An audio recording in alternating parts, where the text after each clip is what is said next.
엄마는 어디 계셔? 같이 안 오셨어? 어머니가 급하신 일이 있다고 먼저 가라고 하셨어. 급한 일? 무슨 일인데? 오늘 같이 오기로 했는데. 그게 잘 모르겠어. 갑자기 전화가 와서 먼저 가야 한다고. 이상하네? 엄마가 그런 분이 아닌데. 평소에 약속 잡으면 꼭 지키시는 분인데. 사람 일이 어디 계획대로 되겠어? 정말 급한 일이 생겼나 봐. 그래도 엄마한테 전화 한번 해볼게. 뭔 일인지 궁금해. 아니야. 지금 통화하기 어려운 상황일 거야. 나중에 해. 왜? 뭐가 그렇게 어려운 상황이야? 그게 병원에 계신 것 같아. 친구분이 아프다고. 병원? 그럼 더 걱정되는데. 어느 병원이야? 그게 어디라고 했더라. 기억이 안 나네. 이상해. 진짜 이상해? 엄마가 병원 간다고 하면 보통 어디 병원 간다고 말씀하시는데. 왜 자꾸 의심해? 그냥 급한 일 생겨서 먼저 간 거라고. 의심하는 게 아니라 걱정되는 거야. 엄마 나이도 있으시고. 아니, 왜 이렇게 캐묻는 거야? 나도 정확히는 몰라. 너 지금 뭔가 숨기고 있는 거 아니야? 표정이 이상해. 뭘 숨겨? 정말 별일 아니야. 그냥 먼저 간 거라고. 그래도 엄마 안부는 확인해야지. 전화 걸어볼게. 아니야. 지금 말고 나중에 해. 왜 자꾸 말려? 그냥 믿어줘. 제발. 너 지금 울고 있잖아. 대체 무슨 일이야? 여러분, 지금 이 상황을 보면서 어떤 생각이 드시나요? 며느리의 당황하는 모습이 눈에 띄죠? 사실 이런 상황에서 거짓말을 하게 되면 아무리 작은 거짓말이라도 점점 더 큰 거짓말로 이어지게 마련입니다. 아들 입장에서는 당연히 궁금하고 걱정되는 거예요.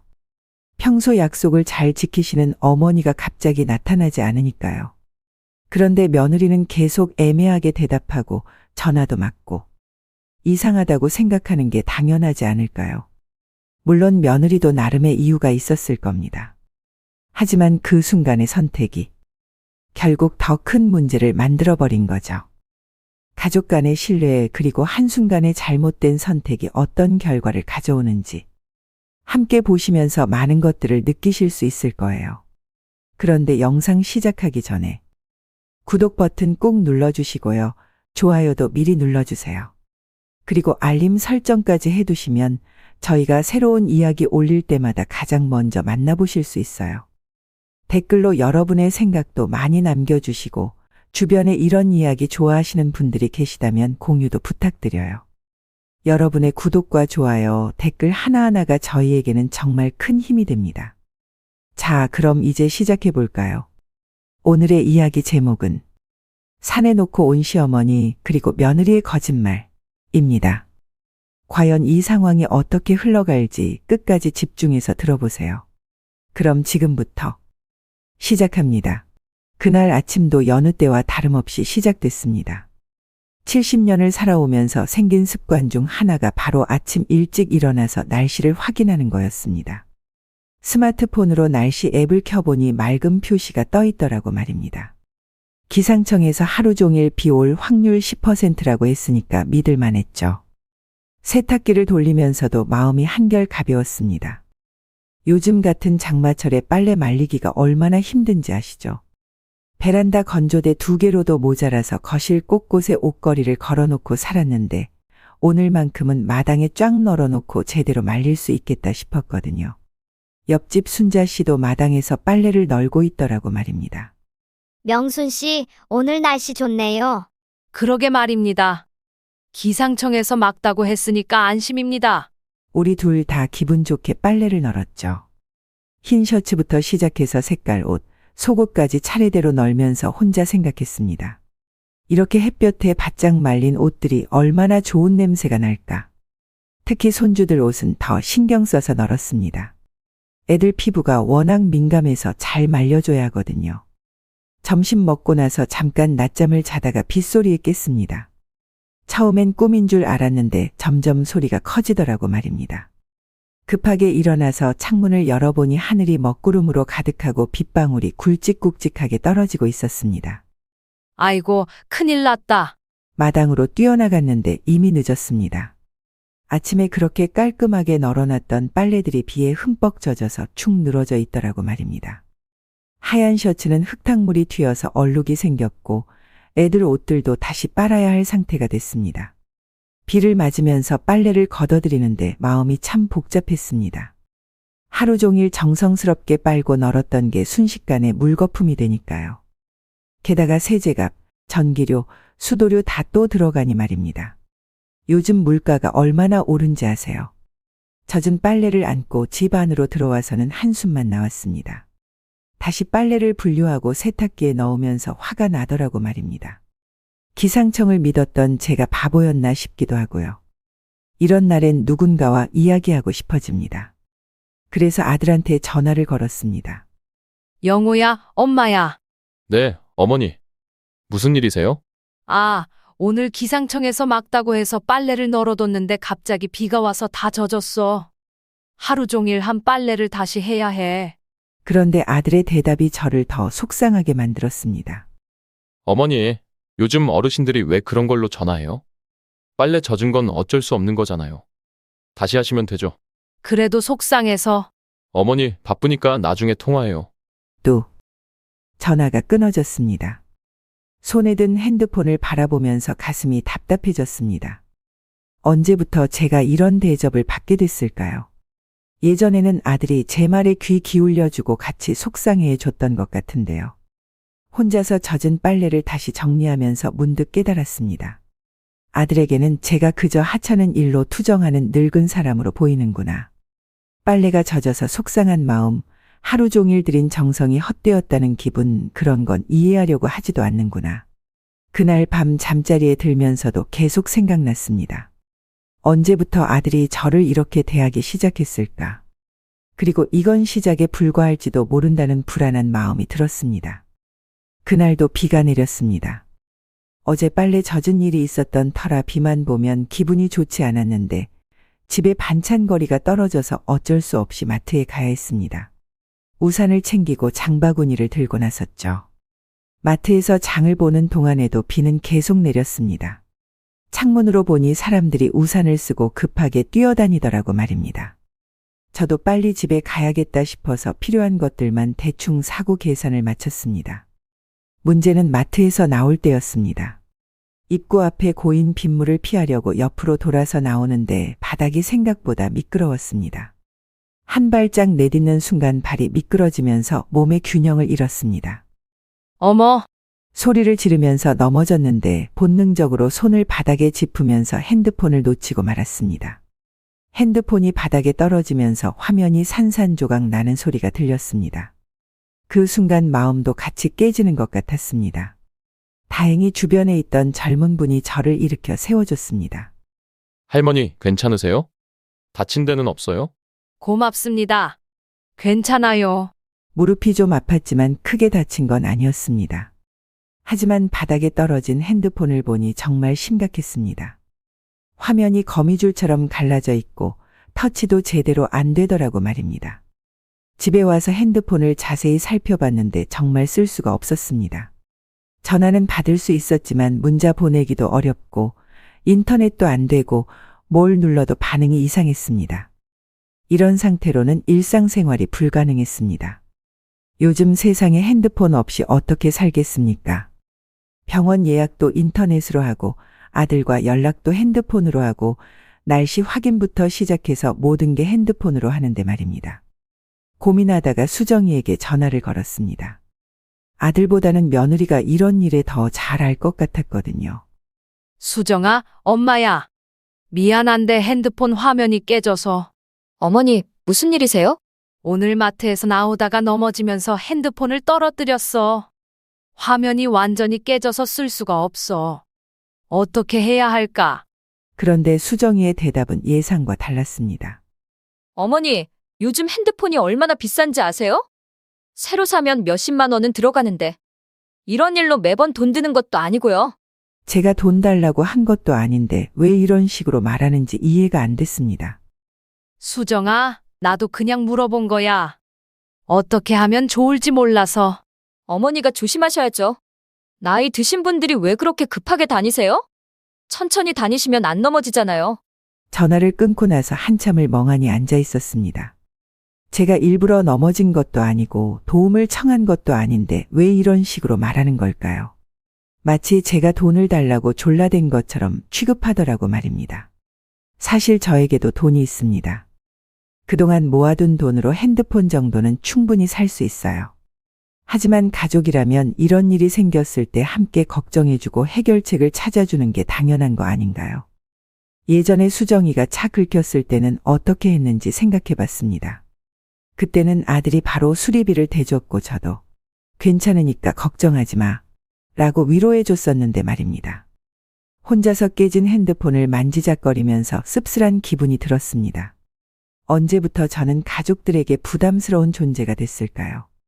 제가 도움을 청하는 것조차 귀찮아하는구나 싶어서 서운함이 밀려왔습니다.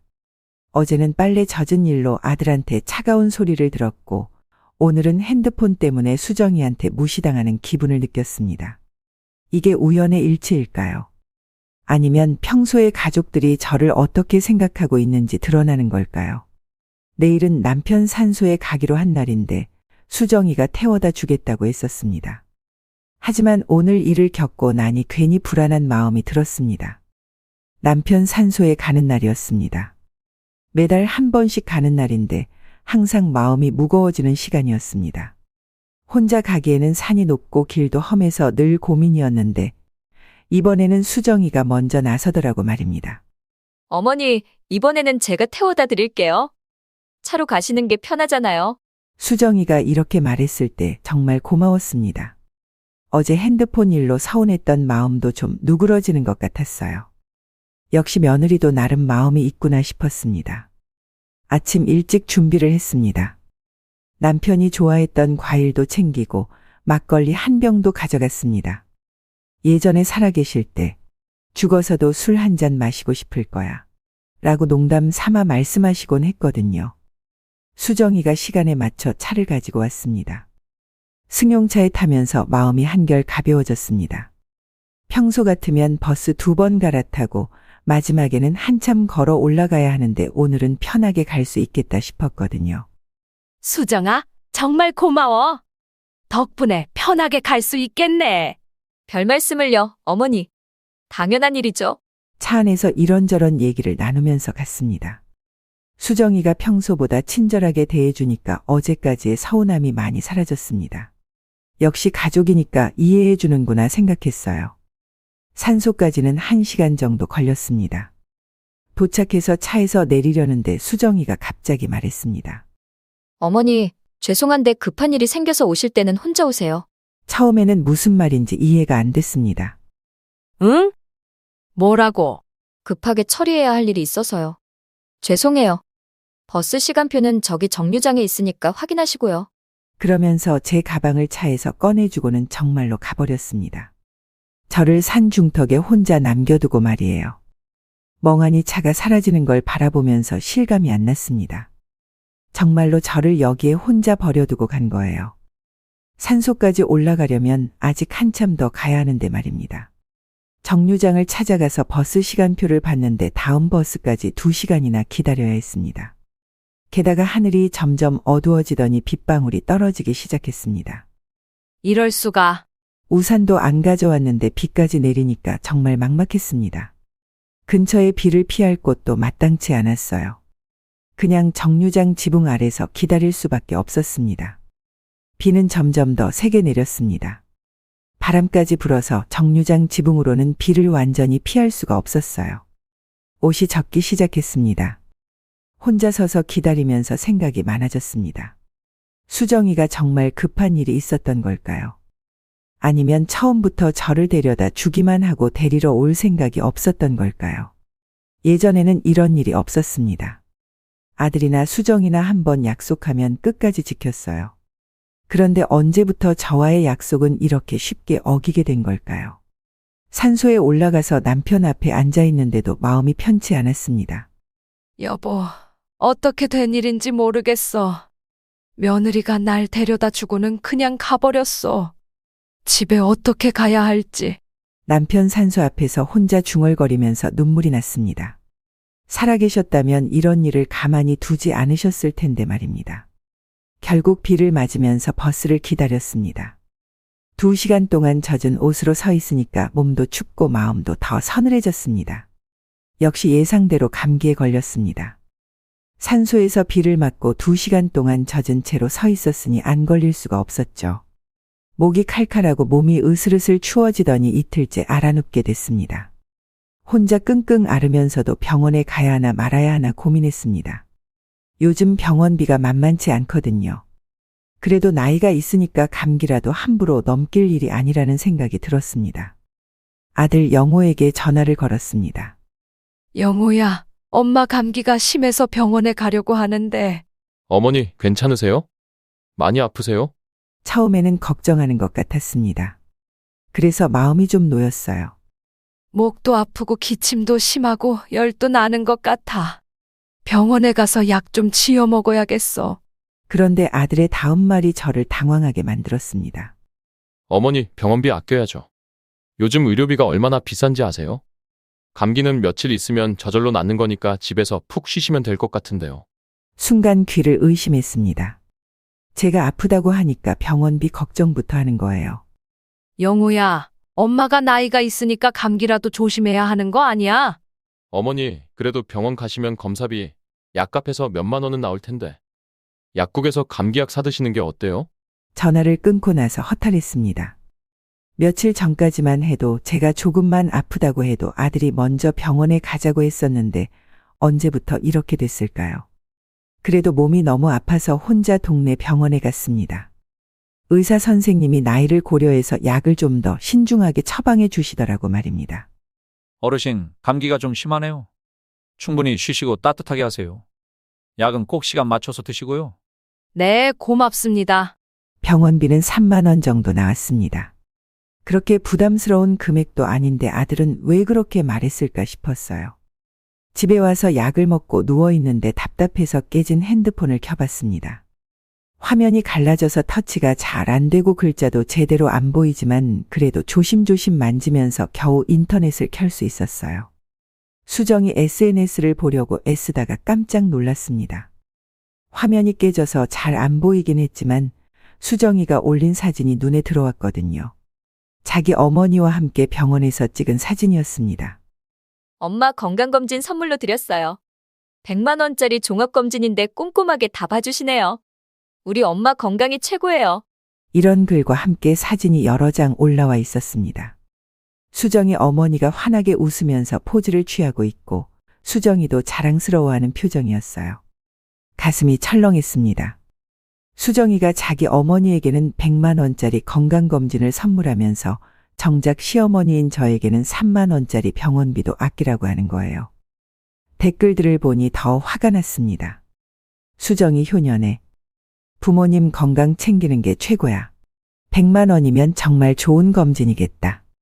어머니가 좋아하시겠어. 역시 수정이는 마음씨가 고와. 우리도 본받아야겠다. 이런 칭찬 댓글들이 주르륵 달려있더라고 말입니다. 그 순간 모든 게 확실해졌습니다. 아들이 저에게 병원비 아끼라고 한 것도 수정이가 평소에 저를 대하는 태도도 다 연결되어 있었던 거예요. 저는 수정이에게 그저 부담스러운 존재일 뿐이었습니다. 아들도 아내 편에 서서 저를 바라보고 있었던 거예요. 자기 친정어머니에게는 100만 원도 아끼지 않으면서 시어머니에게는 3만 원도 아까워하는구나. 핸드폰을 내려놓고 천장을 바라봤습니다. 이제 확실히 알겠어요. 나만 무시하는 거구나. 혼자 중얼거리면서 눈물이 났습니다. 그동안 제가 착각하고 있었던 거예요. 가족이니까 서로 아끼고 보살피는 줄 알았는데 사실은 혈연 관계에 따라 차별하고 있었던 거죠. 감기약을 먹으면서 생각했습니다. 앞으로 이런 일들이 더 많이 생길 거라는 걸, 그리고 저는 그걸 어떻게 받아들여야 할지 말입니다. 감기가 나은 후 일상으로 돌아가면서 한 가지씩 눈에 띄기 시작했습니다. 평소에는 당연하게 여겼던 일들이 사실은 당연한 게 아니었다는 걸 말입니다. 첫 번째로 깨달은 건 추석 계획을 짤 때였습니다. 예전에는 명절 준비를 어떻게 할지, 어디서 모일지 가족 모두가 함께 상의했었는데 이번에는 달랐습니다. 아들이 전화를 걸어와서 추석 계획을 알려줬습니다. 올 추석에는 집에서 하지 말고 외식하자는 얘기였는데 수정이 어머니가 추천해준 한정식 집에서 하자더라고 말입니다. 저한테는 한마디 상의도 없이 결정해서 통보하는 거예요. 제가 추석은 조상님께 차례 지내는 날인데 외식을 하면 어떻게 하느냐고 물었더니 아들이 어머니 요즘 시대와 안 맞아요. 라고 하더라고 말입니다. 수정이도 자기 어머니가 그렇게 하자고 하셨다면서 외식이 더 편하다고 하더군요. 물론 외식도 나쁘지 않습니다. 하지만 중요한 건 저와 상의도 없이 수정이 친정어머니 의견만으로 결정된다는 거였어요. 마치 제가 가족 회의에서 빠진 사람처럼 느껴졌습니다. 두 번째는 손주 학원 문제였습니다. 초등학교에 들어가는 손주를 어떤 학원에 보낼지 결정하는 자리였는데 역시 저는 처음부터 배제돼 있었습니다. 수정이가 아들에게 자기 어머니가 알아봐 주신 영어 전문 학원 얘기를 하더라고 말입니다. 원어민 선생님도 계시고 커리큘럼도 체계적이라면서 비용은 좀 있지만 투자할 만하다고 하셨다더군요. 제가 끼어들어서 아이가 너무 어린데 영어학원부터 보내는 게 좋을지 한글부터 제대로 배우게 하는 게 어떨지 물었더니 또 똑같은 대답이 돌아왔습니다. 어머니 생각은 너무 옛날 방식이에요. 요즘 교육 트렌드를 모르시니까. 결국 손주는 수정이 친정어머니가 추천한 영어학원에 다니게 됐습니다. 제가 기르고 돌봤던 손주인데도 교육 방침을 정할 때는 완전히 투명인간 취급이었습니다. 세 번째는 집 인테리어 문제였습니다. 거실 소파를 바꾼다고 하면서 수정이가 여러 가지 옵션을 보여줬는데 역시 수정이 어머니 의견이 우선이었습니다. 아들이 어떤 색깔로 할지 물어보자 수정이가 자기 어머니가 회색이 좋다고 하셨다더라고 말입니다. 어머니 센스가 워낙 좋으시니까 믿고 가도 될 것 같다면서요. 저도 의견을 물어보길래 회색보다는 베이지 색깔이 더 따뜻하고 좋을 것 같다고 했더니 수정이가 바로 반박했습니다. 어머니, 회색이 요즘 트렌드예요. 베이지는 너무 촌스러워 보여요. 결과는 뻔했습니다. 회색 소파가 들어왔고 제 의견은 또 한 번 무시됐습니다. 이런 일들이 계속 반복되면서 깨달았습니다. 집안의 모든 결정에서 저는 그냥 들러리 역할이었다는 걸 말입니다. 수정이는 자기 친정어머니 의견만 소중하게 여기고 저는 요즘 시대와 안 맞는 사람으로 분류해버렸습니다. 가장 서운한 건 아들의 태도였습니다. 예전에는 제 의견도 들어보고 존중해줬는데 이제는 수정이 말에만 고개를 끄덕입니다. 마치 저는 가족회의에서 제외된 사람처럼 느껴졌습니다. 어느 날 문득 깨달았습니다. 언제부터 이렇게 됐을까? 언제부터 제가 이 집에서 투명인간이 됐을까? 그리고 이게 앞으로도 계속될 거라는 걸 알았습니다. 하지만 저도 가만히 있을 사람은 아니었습니다. 이제는 뭔가 달라져야 할 때가 온 것 같았습니다. 그 밤 잠자리에서 생각이 많았습니다. 빨래 젖은 일부터 시작해서 핸드폰 깨진 일, 산소에서 버려진 일, 병원비 아끼라는 말, SNS에서 본 100만 원짜리 건강검진, 그리고 모든 결정에서 배제되는 일까지. 하나하나 떠올리니까 화가 치밀었습니다. 아니, 이게 맞나? 내가 왜 이런 대접을 받아야 하지? 언제까지 참고만 살아야 하는 거야? 그동안 제가 너무 착하게만 살았던 것 같았습니다.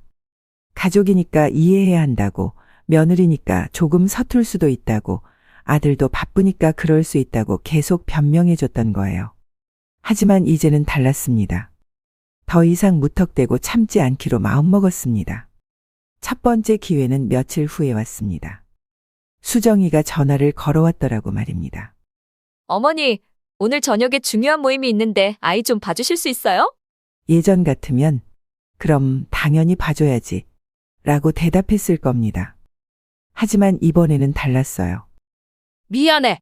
나도 오늘 친구들이랑 약속이 있어서 안 돼. 전화 너머로 수정이가 잠깐 당황하는 기색이 느껴졌습니다. 어머니, 정말 중요한 모임인데. 나도 중요한 약속이야. 미안하다. 사실 특별한 약속이 있었던 건 아닙니다. 하지만 저도 제 시간이 소중하다는 걸 알려주고 싶었어요. 항상 제가 모든 걸 미뤄가면서 도와주는 게 당연한 건 아니니까요. 두 번째는 아들 용돈 문제였습니다. 영호가 찾아와서 이번 달에 돈이 좀 부족하다며 용돈을 좀 더 달라고 하더라고 말입니다. 평소 같으면 얼마나 필요해? 라고 물어보고 바로 줬을 텐데 이번에는 생각이 달랐습니다. 영호야, 미안한데 이번 달은 좀 어려울 것 같아. 아들이 의외라는 표정을 지었습니다. 어머니가 용돈을 안 준다고 한 게 처음이었거든요. 어머니, 그렇게 큰 돈도 아닌데. 영호야, 너 나이가 몇인데 아직도 엄마한테 손 벌리고 그래? 내가 벌어서 살아야지. 아들은 뭔가 말하려다가 그냥 돌아갔습니다. 아마 어머니가 이렇게 나올 줄은 예상 못했을 거예요. 세 번째는 집안일 도움 요청이었습니다. 수정이가 대청소를 한다면서 손이 부족하니까 와서 도와달라고 하더라고 말입니다. 예전에는 무조건 달려갔을 텐데 이번에는 다르게 대답했어요. 수정아, 미안한데 오늘은 좀 힘들 것 같아. 허리도 아프고 몸이 좀 안 좋아서. 어머니, 그럼 내일은 어떠세요? 글쎄, 나도 나이가 있으니까 힘든 일은 좀 어려워. 너희가 젊으니까 둘이서 하면 금방 끝날 거야. 전화를 끊고 나서 마음이 시원했습니다. 그동안 얼마나 당연하게 여겨왔는지 새삼 깨달았어요. 며느리가 부르면 무조건 달려가고 아들이 돈 달라고 하면 무조건 주고 손주 봐달라고 하면 무조건 봐주고. 그게 당연한 줄 알았는데 사실은 제가 너무 호락호락했던 거예요. 가족들의 반응은 예상했던 대로였습니다. 처음에는 당황하더니 점점 불편해하는 기색이 역력했어요. 아들은 어머니가 왜 갑자기 이러시나 하는 표정이었고 수정이는 아예 연락 횟수를 줄였습니다. 하지만 저는 전혀 후회하지 않았습니다. 오히려 이제야 정상적인 관계가 되는 것 같았어요. 일방적으로 주기만 하는 관계가 아니라 서로 존중하고 배려하는 관계 말입니다. 제가 가족들에게 선을 긋기 시작한 지 일주일쯤 지났을 때였습니다. 평소처럼 가족 톡방을 확인했는데 손주 교육 문제로 대화가 오가고 있었습니다. 아들이 메시지를 올렸습니다. 손주가 다니는 영어학원에서 상급반으로 올라가자고 제안했다는 내용이었어요. 물론 수업료도 더 비싸지고 시간도 더 늘어나는 거였습니다. 수정이가 바로 답장했습니다. 자기 어머니께 한번 여쭤보자는 거였어요. 그분이 교육 쪽으로 경험이 많으시니까 조언을 구해보자고 하더라고 말입니다. 저도 의견을 보냈습니다. 아이가 아직 어린데 너무 빡빡하게 스케줄을 짜는 게 좋을지 충분히 놀 시간도 있어야 하는 거 아닌지 물어봤어요. 그동안 손주를 봐오면서 느낀 걸 토대로 한 말이었습니다. 그런데 수정이가 보낸 다음 메시지를 보고 눈이 휘둥그레졌습니다. 가족 톡방에 이런 글이 올라와 있었거든요. 어머님 의견도 좋긴 한데 요즘 트렌드랑은 좀 다르니까 전문가 의견 위주로 가는 게 어떨까요? 순간 뭔가 이상하다 싶어서 다시 읽어봤는데 결국 저를 빼고 결정하겠다는 뜻이더군요. 듣기 좋게 포장했지만 말입니다.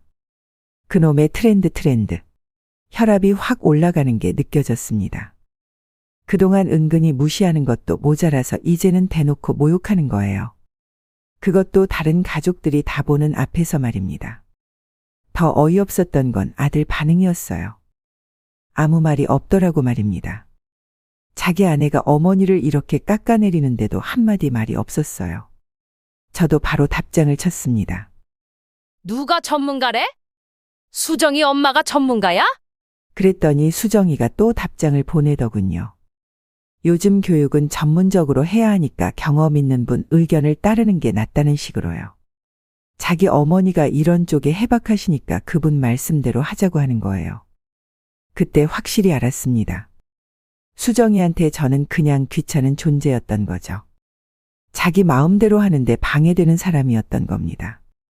그래서 아예 공개적으로 배제하겠다고 나선 거고요. 제일 속상한 건 아들이었습니다. 나중에 개별적으로 어머니, 수정이 말도 맞는 것 같아요. 라고 메시지를 보내더라고 말입니다. 자기 어머니보다 아내 편을 드는 거였어요. 그날 저녁 친구들 만나서 이 얘기를 했더니 다들 경악하더라고 말입니다. 명순아, 그게 사람이 할 짓이야. 아무리 며느리라도 선을 넘었지. 옥분이가 제일 화를 내면서 너 너무 당하고만 살았어. 이제는 똑똑히 해야 해. 라고 하더군요. 가족 톡방에서 벌어진 일 이후로 며칠 동안 잠이 잘 안 왔습니다. 계속 생각이 나더라고요. 그동안 제가 아들 가족을 위해 얼마나 많은 걸 해줬는데 지금은 이런 취급을 받고 있나 싶어서요. 어느 날 문득 궁금해졌습니다. 내가 지금까지 아들네 가족을 위해 얼마나 많은 돈을 썼을까? 그래서 차근차근 계산해 보기 시작했어요. 먼저 떠오른 게 아들이 결혼할 때였습니다. 전세금이 부족하다고 해서 제가 3천만 원을 보탰어요. 그때 어머니 나중에 꼭 갚을게요. 라고 했는데 벌써 10년이 넘었는데도 갚을 기미는 보이지 않더라고요. 손주가 태어났을 때도 마찬가지였습니다. 산후조리원비, 유모차, 아기 침대, 각종 육아용품까지 거의 다 제가 샀어요. 수정이가 어머니 감사해요. 라고는 했지만 지금 생각해보니 당연하다는 시기였던 것 같습니다. 매달 주던 용돈도 있었죠. 아들이 회사 다니기 시작한 초반에 월급이 적다고 해서 매달 50만 원씩 지원했어요. 몇 년 동안 계속했으니까 그것만 해도 몇백만 원이 되더라고요. 경조사비도 만만치 않았습니다. 수정이 친구 결혼식, 회사 동료들 경조사, 심지어 수정이 어머니 회가변까지 제가 다 냈어요. 한 번에 10만 원, 20만 원씩 나가니까 1년에 몇백만 원이 들어갔습니다. 손주 교육비도 있었어요. 유치원비, 각종 학원비, 교재비까지 거의 다 제가 부담했죠. 할머니가 해주시는 거니까. 라며 수정이가 아무렇지도 않게 말하더라고요. 명절 때마다 드리는 세뱃돈, 생일 선물, 여행비 지원까지 다 합치니까 정말 어마어마한 금액이었습니다. 대충 계산해봐도 7천만 원은 좋게 넘더라고요.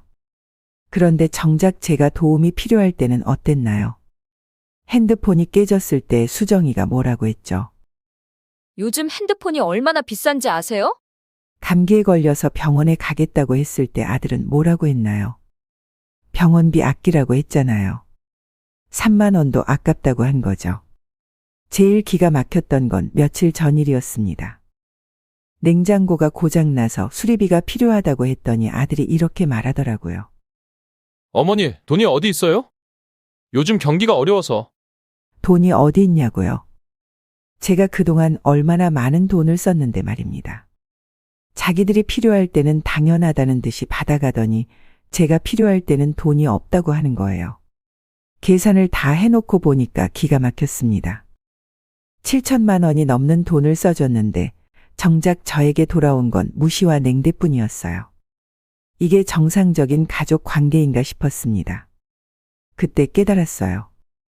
제가 너무 일방적으로 퍼주기만 했구나. 받는 쪽에서는 그게 당연한 줄 알게 된 거죠.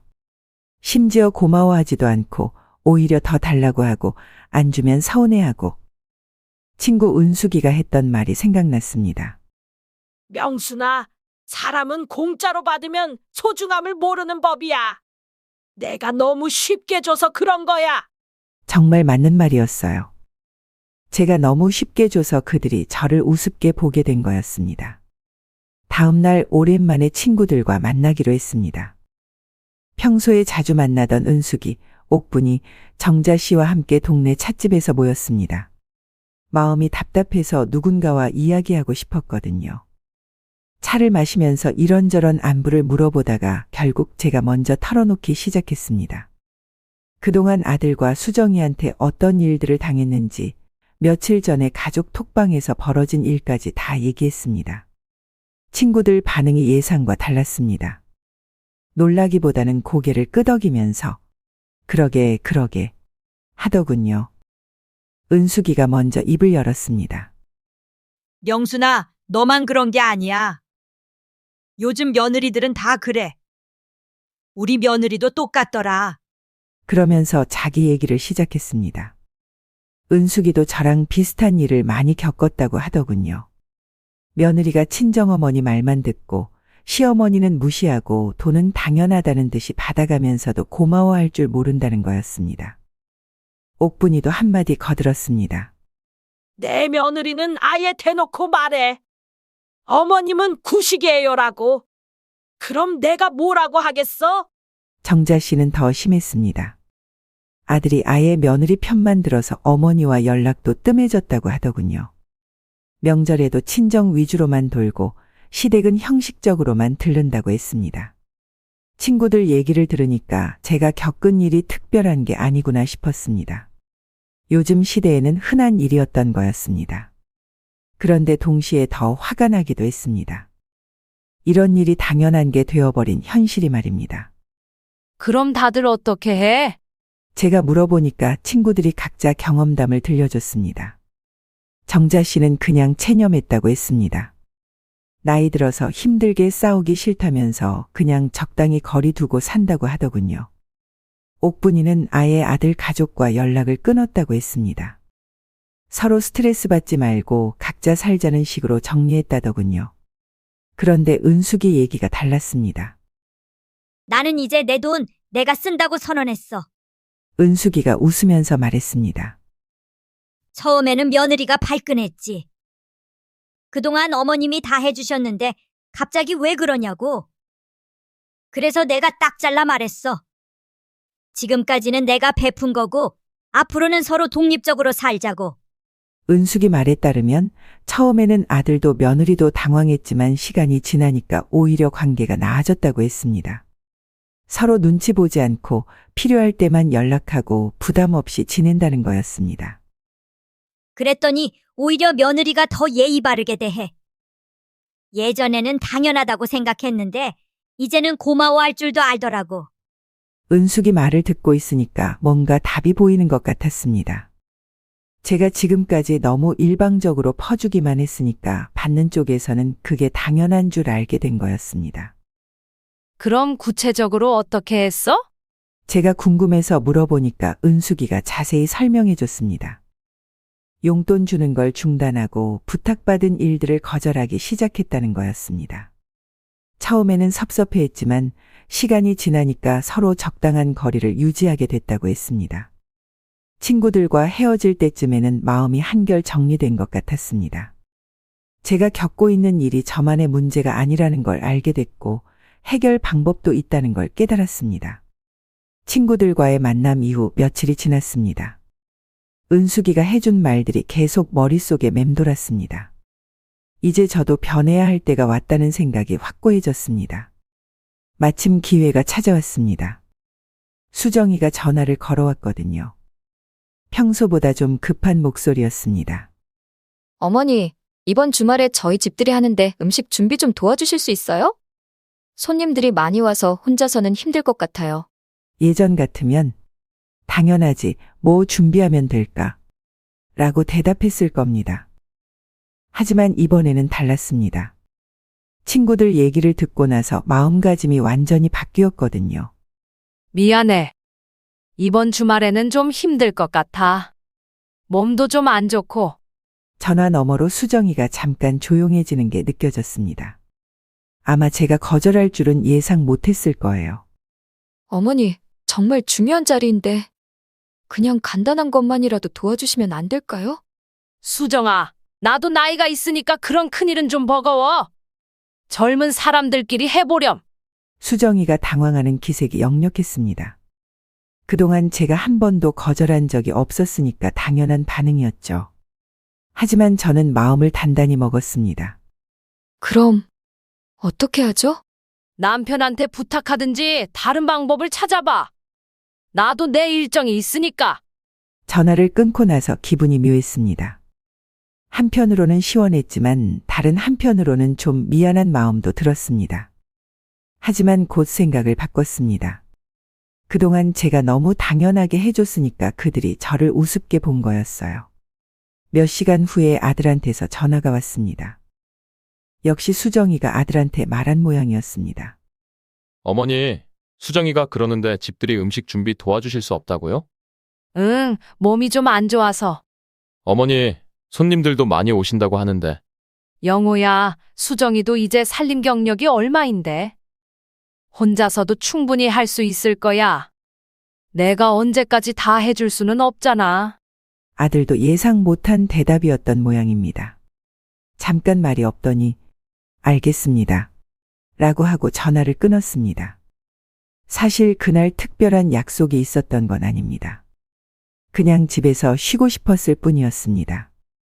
하지만 제 시간도 소중하다는 걸 알려주고 싶었습니다. 저녁 무렵에 수정이한테서 다시 전화가 왔습니다. 목소리가 좀 차가워진 것 같았습니다. 어머니, 결국 간단하게만 준비했어요. 그래? 그게 더 편하잖아. 손님들한테 좀 부끄러웠는데? 괜찮아요. 앞으로는 미리 부탁드릴게요. 말은 괜찮다고 했지만 목소리에서 서운함이 느껴졌습니다. 하지만 저는 별로 신경 쓰이지 않았습니다. 오히려 이제야 내가 없으면 안 된다는 걸 알겠구나 하는 생각이 들었습니다. 그동안 제가 너무 쉽게 도와줬으니까 당연하다고 여겼던 거였습니다. 이제야 제 도움이 얼마나 소중한지 깨달을 거예요. 며칠 후 또 다른 일이 생겼습니다. 수정이가 전화해서 냉장고가 좀 이상하다며 새로 사야 할 것 같다고 했습니다. 예전에는 이런 가전제품도 당연히 제가 사줬었거든요. 어머니, 냉장고가 자꾸 이상해져서 음식이 상해요. 새로 사야 할 것 같은데. 수정아, 그건 너희가 사는 거지.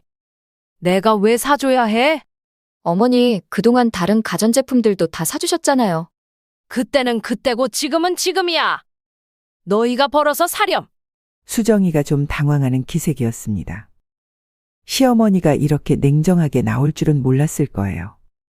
이런 일들이 몇 번 반복되면서 가족들의 태도가 조금씩 바뀌기 시작했습니다. 예전처럼 당연하다는 듯이 부탁하지 않고 좀 더 조심스럽게 말하더군요. 무엇보다 제 마음이 편해졌습니다. 그동안 얼마나 일방적으로 베풀기만 했는지 깨달았습니다. 이제는 저도 제 생활을 우선시하기로 했습니다. 그렇게 가족들에게 작은 반격을 시작한 지 며칠이 지났습니다. 마침 정기 건강검진을 받으러 병원에 다녀왔습니다. 나이가 드니까 이런 건 더 신경 써야 하거든요. 검진 결과를 받아보니 다행히 큰 문제는 없었습니다. 다만 혈압이 조금 높다는 얘기와 함께 스트레스를 줄이라는 의사 선생님 말씀이 있었습니다. 요즘 가족 문제로 신경 쓸 일이 많았으니 당연한 결과였죠. 집에 돌아와서 수정이에게 전화를 걸었습니다. 그동안 건강검진 결과는 항상 가족들과 공유했거든요. 나이 든 사람의 건강은 가족 모두가 관심 가져야 할 일이니까요. 수정아, 엄마야. 오늘 건강검진 받고 왔어. 아, 네. 어머니, 목소리가 좀 시큰둥했습니다. 그래도 계속 말했습니다. 다행히 큰 문제는 없는데 혈압이 좀 높다고 하더라. 의사 선생님이 스트레스 관리를 잘하라고 하시고. 어머니, 죄송한데 지금 드라마 보고 있어서 나중에 얘기할게요. 순간 말문이 막혔습니다. 제가 건강검진 결과를 말하고 있는데 드라마가 더 중요하다는 거예요. 수정아, 지금 엄마 건강 얘기하고 있는 거야. 네, 알겠어요. 나중에 천천히 들을게요. 지금 좀 집중하고 싶어서. 전화가 끊어졌습니다. 손에 든 핸드폰을 바라보면서 기가 막혔습니다. 내 건강이 드라마보다 덜 중요하다는 건가요? 그 순간 화가 치밀었습니다. 그동안 참아왔던 게 한순간에 폭발하는 것 같았어요. 바로 다시 전화를 걸었습니다. 수정아, 어머니, 뭐? 나도 사람이야. 내 건강이 드라마보다 덜 중요하다고 생각하는 거야? 전화 너머로 수정이가 당황하는 기색이 느껴졌습니다. 제가 이렇게 직접적으로 따진 적이 처음이었거든요. 어머니, 그런 뜻이 아니었는데. 그럼 뭔 뜻이야? 70살 넘은 시어머니가 건강검진 결과 얘기하는데 드라마 보겠다고 전화 끊는 게 정상이야? 어머니, 화내지 마세요. 제가 잘못 생각했어요. 잘못 생각한 게 아니라 아예 생각을 안 한 거지. 나를 뭘로 보는 거야? 수정이가 한참 말이 없더니 대답했습니다. 어머니, 요즘 좀 예민하신 것 같아요. 별일 아닌 걸로 왜 이렇게. 예민하다고요? 별일 아니라고요? 더 화가 났습니다. 예민한 게 아니라 당연한 반응이야. 가족이라면 서로 건강 걱정해주는 게 기본 아니야? 어머니, 알겠어요. 죄송해요. 말로는 죄송하다고 했지만 목소리에서 진심이 느껴지지 않았습니다. 그냥 빨리 넘어가려는 기색이 역력했어요. 전화를 끊고 나서 한참을 생각했습니다. 수정이는 여전히 제가 예민해졌다고 생각하고 있었습니다. 자기가 잘못했다는 걸 진짜로 깨닫지 못하고 있었어요. 그동안 제가 너무 아무 말 없이 참아왔으니까 이런 대접을 받게 된 거였습니다. 이제라도 확실히 선을 그어야겠다는 생각이 들었습니다. 며칠 후 아들한테서 전화가 왔습니다. 어머니, 수정이가 그러는데 요즘 좀 까칠해지셨다고 하더라고요. 무슨 일 있으세요? 까칠해졌다고요. 제가 정당한 말을 하니까 까칠하다고 하는 거예요. 영호야, 엄마가 까칠한 게 아니라 이제 참지 않기로 한 거야.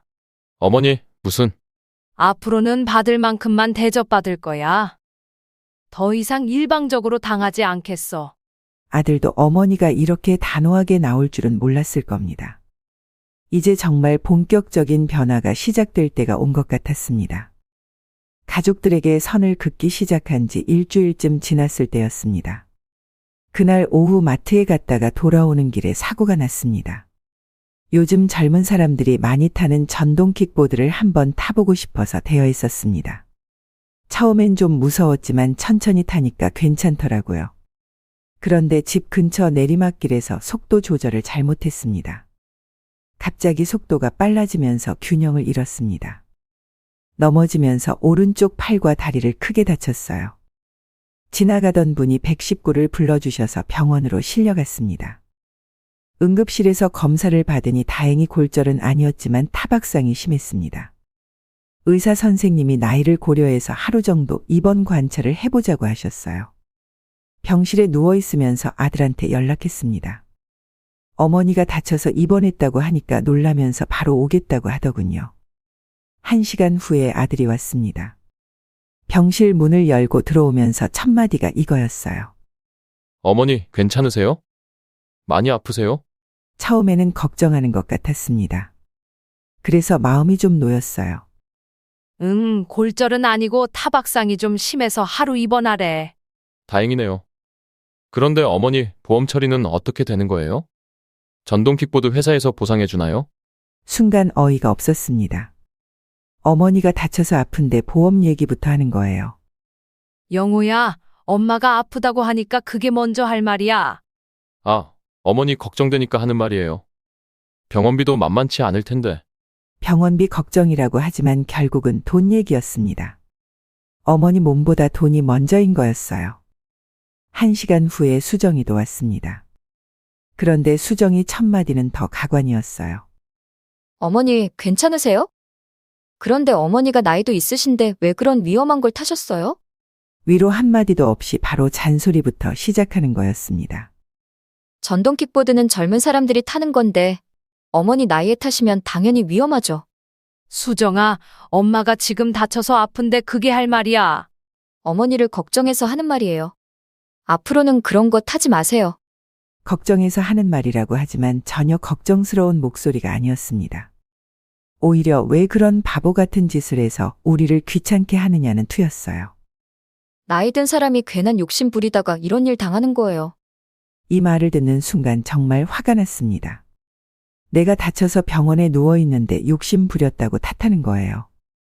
수정아, 내가 뭔 욕심을 부렸다고 그래? 어머니, 전동 킥보드 같은 건 젊은 사람들이나 타는 거잖아요. 어머니 나이에 무리하신 거죠. 아들도 거기에 맞장구를 쳤습니다. 어머니, 수정이 말이 맞아요. 위험한 거는 안 타시는 게 좋겠어요. 그 순간 확실히 깨달았습니다. 이들에게 저는 그냥 골칫거리였던 거예요. 다쳐서 병원에 누워있는 어머니, 시어머니를 위로하기는커녕 오히려 탓하고 있었습니다. 너희들 나가! 혼자 있고 싶어! 어머니, 왜 그러세요? 나가라고! 면회 시간도 끝났잖아! 억지로 내보내고 나서 혼자 생각했습니다. 내가 다쳤을 때 가족들의 첫 반응이 이런 거구나. 걱정은커녕 돈 계산하고 잔소리부터 하는구나. 그날 밤 병실에서 혼자 울었습니다. 아플 때 가족의 따뜻한 위로를 받고 싶었는데 돌아온 건 차가운 현실뿐이었어요. 퇴원하고 나서 며칠 후 더 충격적인 일을 알게 됐습니다. 전동 킥보드 사고로 입원했던 일에서 회복된 지 일주일 정도 지났을 때였습니다. 수정이가 갑자기 찾아와서 봉투 하나를 건네더라고요. 아들이 이번에 보너스를 받아서 용돈을 드리라고 했다면서 봉투를 줬습니다. 받아보니 20만 원이 들어있었어요. 평소보다 좀 적은 것 같긴 했지만 요즘 경기가 어려우니까 그럴 수도 있다고 생각했습니다. 며칠 후 아들한테 안부 전화를 걸면서 보너스 받은 것에 대해 고맙다고 했습니다. 그런데 아들이 이상한 반응을 보이더라고요. 금액이 적었냐고 묻는 거였어요. 제가 20만 원 받았다고 하니까 아들이 깜짝 놀라더군요. 자기는 수정이한테 100만 원을 맡겼다는 거였습니다. 그 순간 머리가 하얘졌습니다. 100만 원을 줬는데 저는 20만 원만 받았다는 말이었거든요. 수정이가 80만 원을 가로챈 거였어요.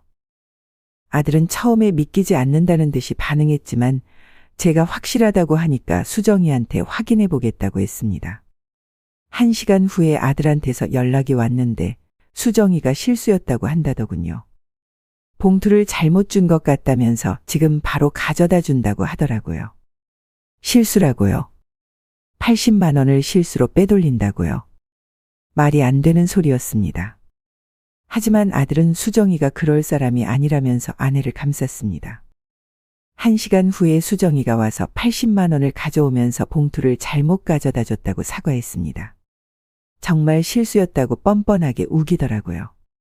수정아, 이게 실수야? 네, 정말 실수였어요. 죄송해요. 하지만 저는 확신했습니다. 이건 분명히 고의였어요. 시어머니 용돈을 훔친 거였습니다. 그동안 수정이가 저를 무시하고 소외시키는 것도 화가 났는데 이제는 아예 돈까지 훔치는 거였어요. 그것도 아들 몰래 말입니다.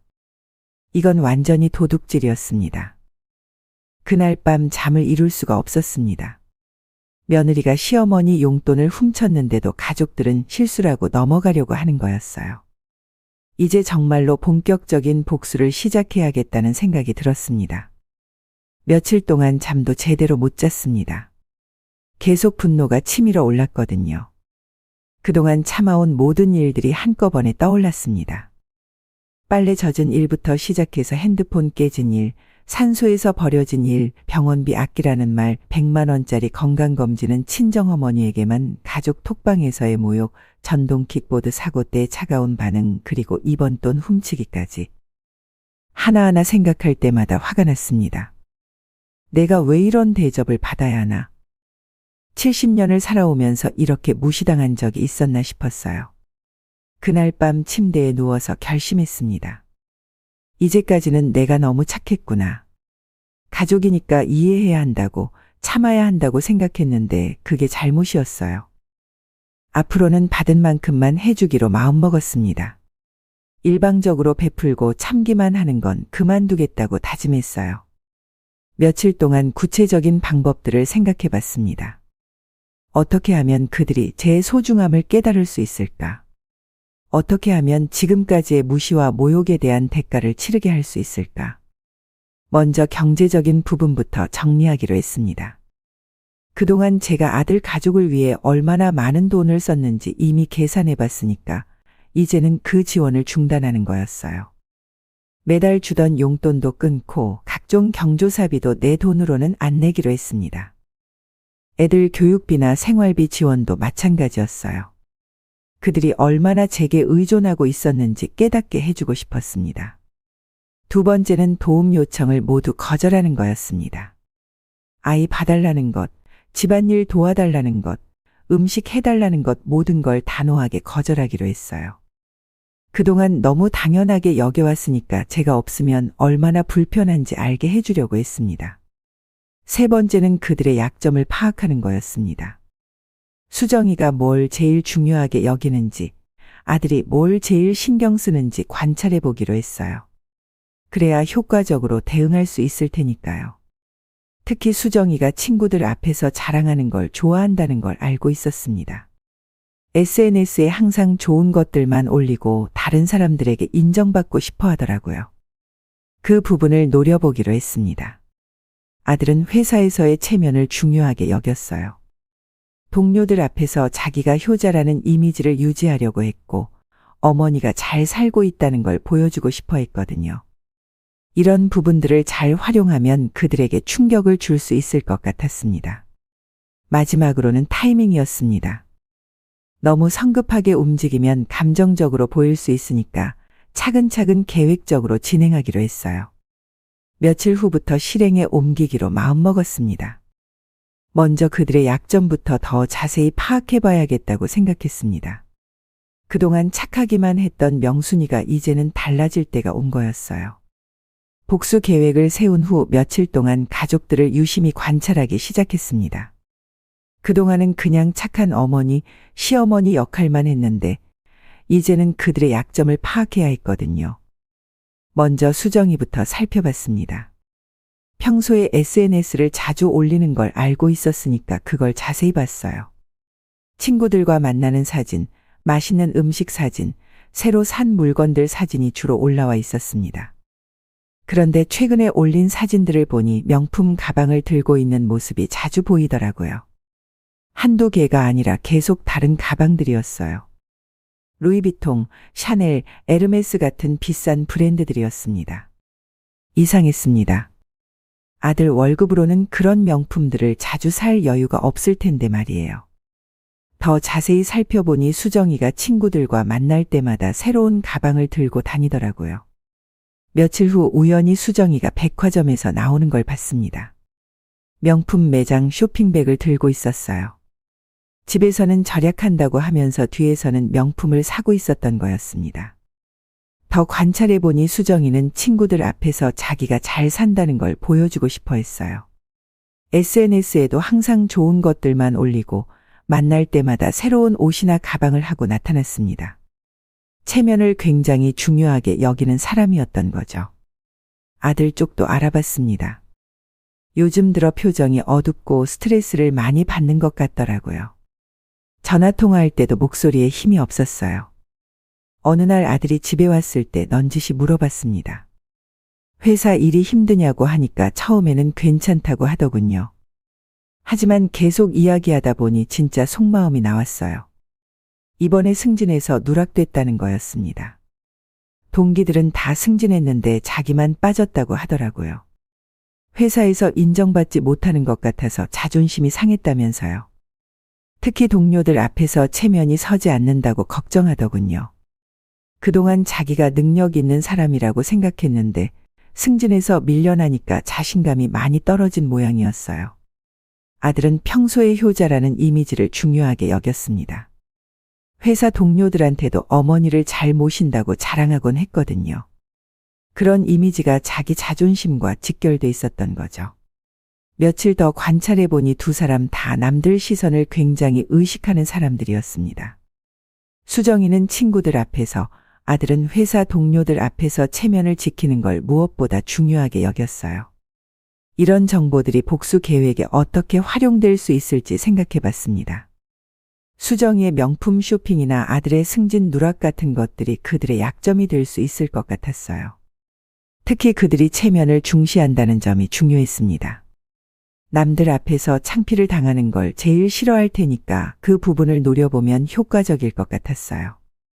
가족들의 약점을 파악한 후 며칠 지나서 친구들을 다시 만났습니다.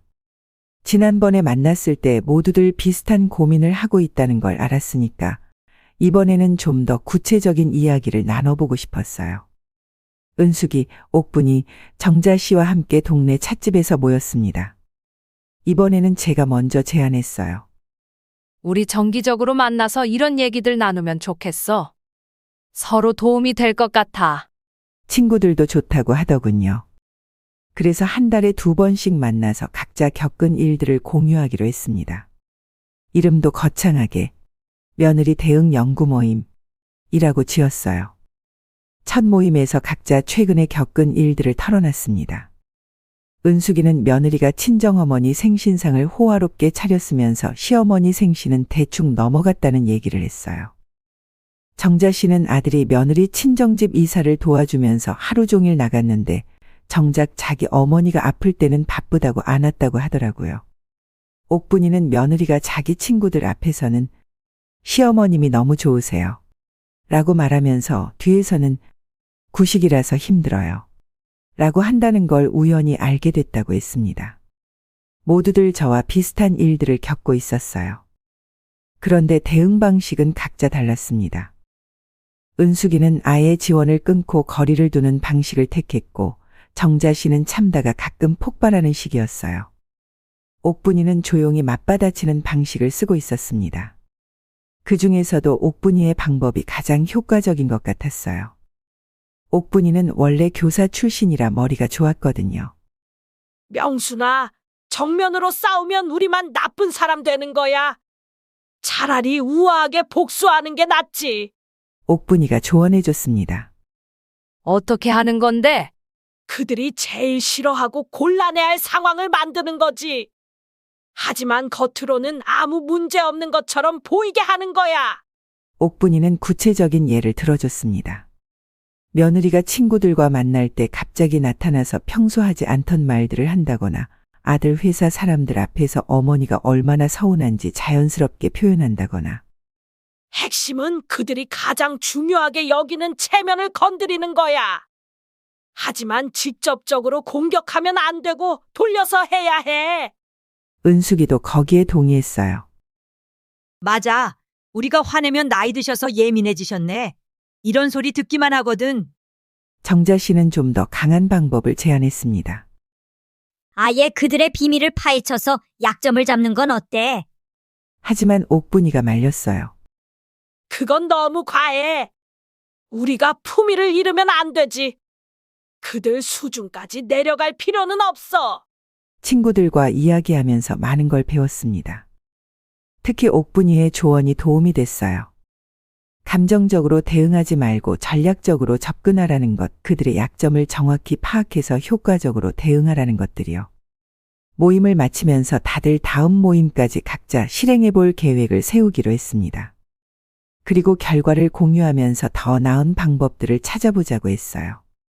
친구들과의 모임에서 얻은 조언을 바탕으로 본격적인 심리전을 시작하기로 했습니다. 옥분이가 말한 대로 우아하면서도 효과적인 방법을 써보기로 했어요. 며칠 후 수정이가 집에 왔을 때 첫 번째 시도를 해봤습니다.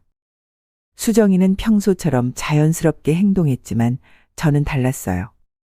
수정이가 거실에 앉아서 스마트폰을 보고 있을 때 차를 한 잔 가져다 주면서 말했습니다.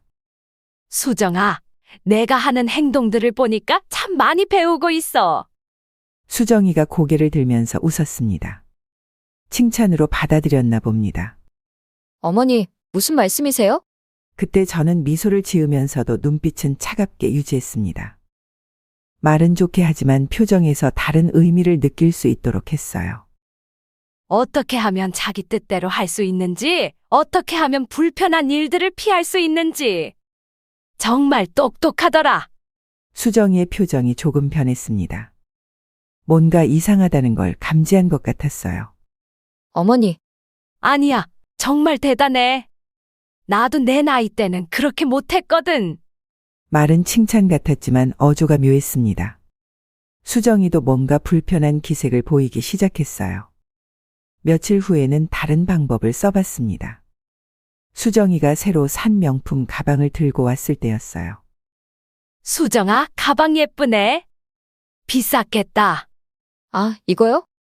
그냥 적당한 거예요. 적당하다고? 루이비통이 적당해? 참 좋겠다. 그런 걸 적당하다고 할 수 있는 처지가. 수정이가 당황하는 기색을 보였습니다. 제가 가방 브랜드를 정확히 알고 있다는 것도 의외였을 테고 말투에서 뭔가 다른 의미를 느꼈을 거예요. 어머니, 이게 그렇게 비싼 건 아니에요. 아, 그래? 내가 잘못 알았나 보네. 요즘은 명품도 저렴해진 모양이구나. 또 다른 날에는 수정이가 친구와 통화하는 걸 들은 척하면서 말했습니다. 수정아, 친구들하고 자주 만나는구나. 좋겠어. 늘 좋은 얘기만 하고. 네, 가끔 만나서 수다 떨어요. 그럼 내 얘기도 하겠네. 시어머니가 어떤지. 수정이가 움찔했습니다. 어머니, 그런 얘기는 뭐, 솔직하게 하는 게 당연하지. 나도 이해해. 시어머니 흉보는 거야. 며느리들 사이에서는 당연한 일이니까. 이런 식으로 몇 번 대화하니까 수정이의 태도가 조금씩 바뀌기 시작했습니다. 평소보다 조심스러워하더라고요. 제가 뭔가 알고 있다는 걸 눈치챈 것 같았어요. 특히 제 눈빛이나 말투에서 예전과 다른 뭔가를 감지하고 있었습니다. 겉으로는 평범한 대화 같지만 속에 다른 의미가 담겨 있다는 걸 알아챈 거죠. 며칠 후 아들한테도 비슷한 방식을 써봤습니다. 아들이 회사 얘기를 할 때였어요. 영호야, 회사 일은 어때? 그냥 그래요, 어머니. 승진은 언제쯤 될 것 같아? 아들의 표정이 어두워졌습니다. 이게 바로 아픈 부분이었거든요. 글쎄요. 좀 더 기다려야 할 것 같아요. 그래? 동기들은 다 됐다던데. 뭐, 사람마다 때가 있는 거지. 아들이 불편해하는 게 보였습니다. 하지만 어머니 말에 뭐라고 할 수도 없었죠. 이런 식으로 몇 번 대화하니까 가족들이 저를 대하는 태도가 미묘하게 바뀌기 시작했습니다. 뭔가 이상하다는 걸 느끼고 있었지만 정확히 뭔지는 모르는 상태였어요. 심리전을 시작한 지 며칠 후, 이제는 더 구체적인 행동에 나설 때가 왔다고 생각했습니다. 그동안 개별적으로 거절하는 일들이 있었지만 이번에는 아예 체계적으로 정리하기로 했어요. 그동안 제가 아들 가족을 위해 자동이체로 지원하고 있던 것들이 꽤 많았습니다. 매달 용돈, 손주 학원비, 각종 보험료까지 자동으로 나가고 있었거든요. 어느 날 아침 은행에 가서 모든 자동이체를 해지했습니다. 창구 직원이 모두 해지하시는 거예요. 라고 확인할 정도로 항목이 많았어요. 집에 와서 아들한테 전화로 알려줬습니다. 앞으로 내 돈은 내가 직접 관리하기로 했다고 자동이체로 나가던 것들을 다 끊었다고 말했어요. 아들이 당황하면서 갑자기 왜 그러냐고 물어보니까 나도 내 노후를 준비해야겠더라. 고 답했습니다. 1시간 후에 수정이한테서도 전화가 왔습니다. 남편한테 들었다면서 갑자기 왜 그러냐고 하더라고요. 저는 나이도 있으니까 내 돈 관리를 제대로 해야겠다고 차분하게 설명했습니다.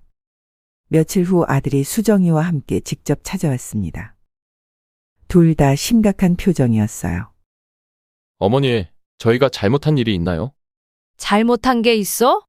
질문으로 질문을 받으니까 둘 다 답하기 어려워하더라고요.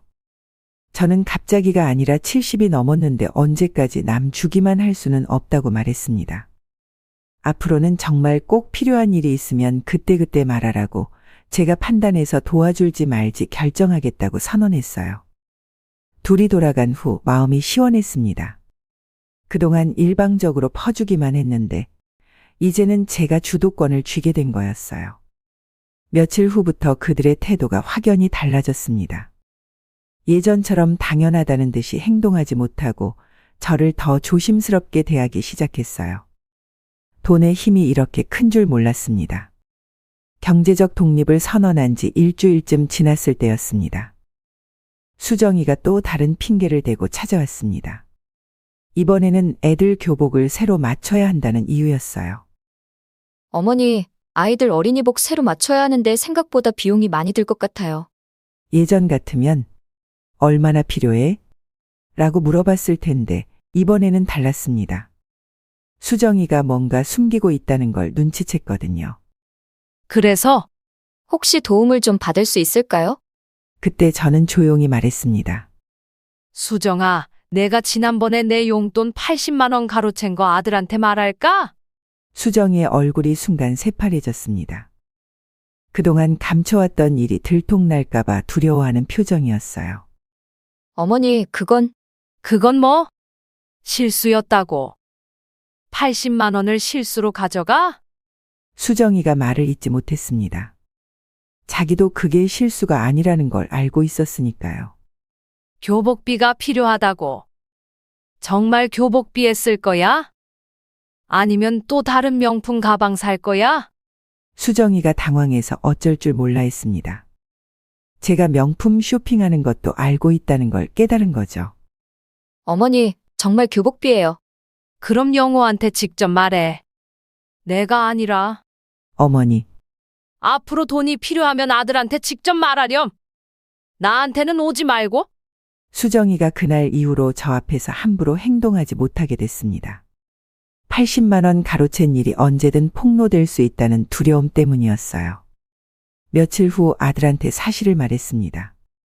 수정이가 80만 원을 가로챈 일을 자세히 설명했어요. 처음 알았을 당시 며느리가 전화와서 죄송하다고 한 번만 그냥 넘어가 달라고 말하는 바람에 그냥 넘어갔었거든요. 처음에는 믿지 못하겠다는 표정이었지만 자세한 경위를 들으니까 점점 표정이 어두워졌습니다. 어머니, 정말 그런 일이 있었어요? 응, 내가 100만 원 줬다고 했는데 나는 20만 원만 받았잖아.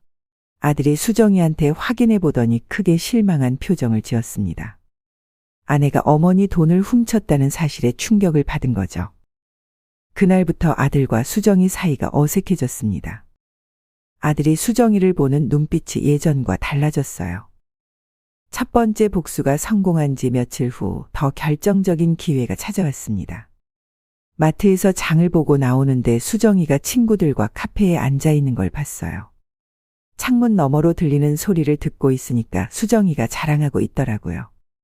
우리 시어머니는 너무 좋으셔서 뭐든지 다 해주시고 정말 복 받은 것 같아. 친구들이 부럽다, 좋겠다 하면서 감탄하고 있었습니다. 시어머니가 그렇게 좋으시면 정말 편하겠어. 맞아. 우리 시어머니는 좀 까다로우신데. 수정이가 더 신이 나서 말했습니다. 우리 어머니는 정말 마음이 넓으셔. 돈도 아끼지 않으시고 뭐든지 이해해주시고. 그 순간 저는 카페 안으로 들어갔습니다. 수정이와 친구들이 앉은 테이블로 직접 걸어가서 웃으며 말했어요. 수정아, 여기 있었구나. 친구들이랑 즐겁게 얘기하고 있네. 수정이가 깜짝 놀라면서 일어났습니다.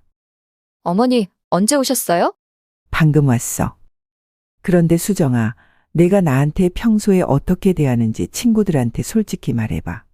친구들이 궁금한 표정으로 바라봤습니다. 수정이는 얼굴이 빨개지기 시작했어요. 특히 내 용돈 가로챈 얘기도 해봐.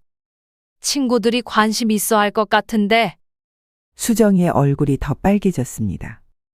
친구들 앞에서 자기가 얼마나 좋은 며느리인지 자랑하던 참의 시어머니가 나타나서 이런 얘기를 하니까 창피해 죽을 지경이었을 거예요. 어머니, 아, 미안해. 내가 끼어들었나? 계속 얘기해. 나는 커피나 한 잔 마시고 있을게. 저는 옆 테이블에 앉아서 커피를 주문했습니다. 수정이와 친구들의 대화가 다 들리는 거리였어요. 친구들이 수정이한테 어머니가 뭔 얘기를 하시는 거야? 라고 물어봤지만 수정이는 대답을 못하고 있었습니다. 방금 전까지 시어머니 자랑을 하던 사람이 갑자기 말문이 막힌 거죠. 수정아, 왜 말이 없어? 방금까지 그렇게 재미있게 얘기하고 있었잖아. 제가 웃으면서 말하니까 수정이가 더 당황했습니다. 친구들한테 내가 얼마나 좋은 시어머니인지 말해줘. 돈도 아끼지 않고 뭐든지 이해해준다고 했잖아. 친구들이 뭔가 이상하다는 걸 눈치채기 시작했습니다. 시어머니와 며느리 사이에 뭔가 문제가 있다는 걸 알아챈 거죠. 우리는 먼저 가볼게. 수정아. 친구들이 일어나서 나가려고 했습니다. 분위기가 어색해진 걸 느낀 거예요. 아, 벌써 가세요? 수정이가 더 할 얘기가 많을 텐데. 친구들이 나간 후 수정이가 저한테 다가왔습니다. 어머니, 왜 그러세요?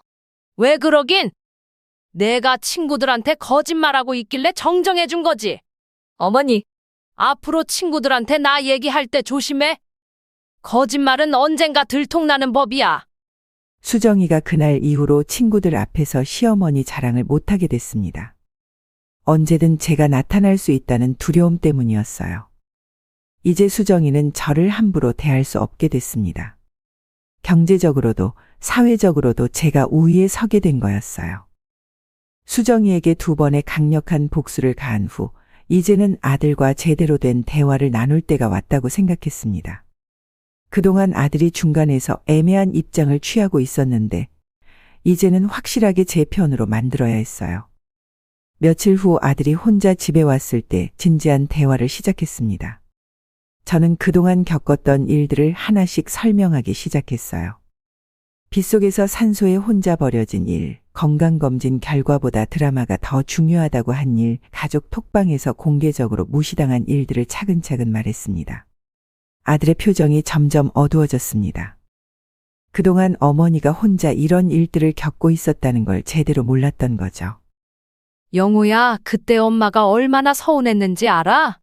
아들이 고개를 숙이면서 정말 몰랐다고, 자기가 너무 안일했다고 인정했습니다. 용돈 80만 원을 가로챈 일도 자세히 설명했습니다. 아들이 그때 수정이 편을 들면서 실수? 라고 넘어갔던 일도 다시 꺼냈어요. 그동안 제가 아들 가족을 위해 얼마나 많은 것들을 해줬는지도 상세히 설명했습니다. 7천만 원이 넘는 돈을 지원했고 육아부터 집안일까지 도와줬는데 돌아온 건 무시와 모욕뿐이었다고 말하니까 아들이 진심으로 미안해했습니다. 어머니, 앞으로는 제가 직접 챙기겠어요. 아들이 다짐하더군요. 드디어 제 편에 서겠다고 약속한 거였습니다. 그 이후로 아들의 태도가 확연히 달라졌습니다.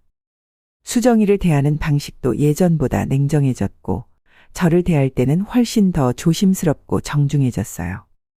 며칠 후 집에서 가족이 모였을 때 아들이 수정이한테 단호하게 말했습니다.